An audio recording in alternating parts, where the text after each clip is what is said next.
This is Arakan Times Daily News brought to you by Rohingya Imagination. Assalamu alaikum. I'm Ziauddin. Today, Saturday, 9 July 2016. Headlines: US Ambassador meets Rohingya and ANP in Sittwe. A team of Tokyo journalists meet Rohingya leader. NLD will not respond to Mabada's demand. United States Ambassador Scott Marshall made his first trip to Arakan state on Wednesday. Talks were held in the state capital with Arakan National Party and with the stateless residents of segregated Rohingya ward of Mingla. Truong, Secretary of ANP, which represent the interest of the Buddhist majority in the state, told the Audi that they received the ambassador in their head office in Sittwe. During the meeting, ANP secretary said his party would collaborate with the NLD on any project that could deliver positive impacts for the Arkanis. However, they would respond strongly if the NLD were to do things unacceptable for the Arkanis. Such unacceptable actions may include granting citizenship to large numbers of stateless Rohingya Muslims.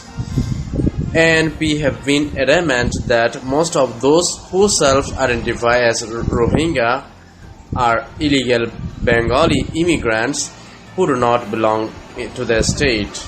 The ANP have previously insisted that any granting of citizenship is carried out in the strict adherence to 1982 citizenship law, which precludes citizenship for most Rohingyas as unrecognized ethnic group in Burma. Scott Marshall then proceeded to Mingla, the only Muslim quarter remaining in Sittwe after 2012 uprising. It functions effectively as internal camp with a heavily armed police presence and restricted access in and out. Zozo, an Mingla resident who was present at the meeting, said the ambassador had come to see the situation on the ground for himself. Muslim community leaders complained to the ambassador that, contrary to the expectations, the condition had not changed significantly.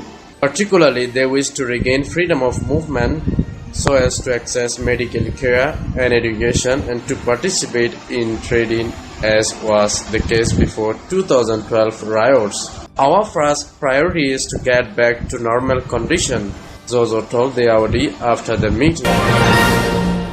A team of Tokyo journalists visited Rohingya IDP camps in Sittwe and met community leader Lao discussing about the plight of Muslim refugees in the squalid camps. A team led by Mrs. Yula Barbarajan studied IDP camps and discussed with lawyer Lao to study what the government's change impact on them, says an IDP refugee from the camp. When Lao was asked about the new government's calling with a new name by the journalist of Japan, the community leader responded as being the original Rohingya, having clear historical documents of existence of his ethnicity. Since 2012 uprising in June and other months ahead, hundreds of Rohingya Muslims were killed and hundreds of thousands displaced from their villages and homes. Around 140,000 Rohingyas live in squalid IDP camps without any basic care and are restricted from going out.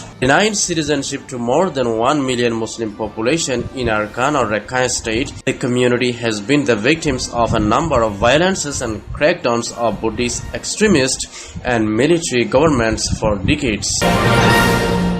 The ruling National League for Democracy will not respond to the extremist group Mabada's demand to apologize Rangoon Division Chief Minister comments in Singapore a few days ago, says a top-level NLD leader Wu Win-ting. Our policy is that politics and religion are separate. Whoever says anything, we don't need to respond as a priority, whether Christian or Muslim or Mabada. We need to solve the problems. Our political, economical and peace processes led by Aung San Suu Kyi are the main priorities and the rest are minor issues, said Wu Win-ting after a brief meeting with the Yangon Division Chief Minister Wu Pyo-min in Napier.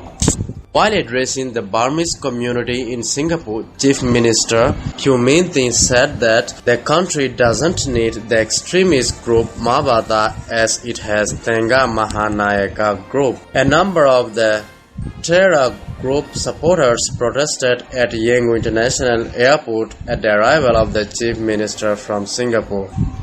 Since its formation, Mabata has been leading all the terror activities to Muslims and other religious minorities across Myanmar. Former military-backed government actively sponsored the group's activity. Its leader, Wiratu, has been described by the influential US magazine Times Magazine as the face of Buddhist terror. Thanks for watching. Please subscribe.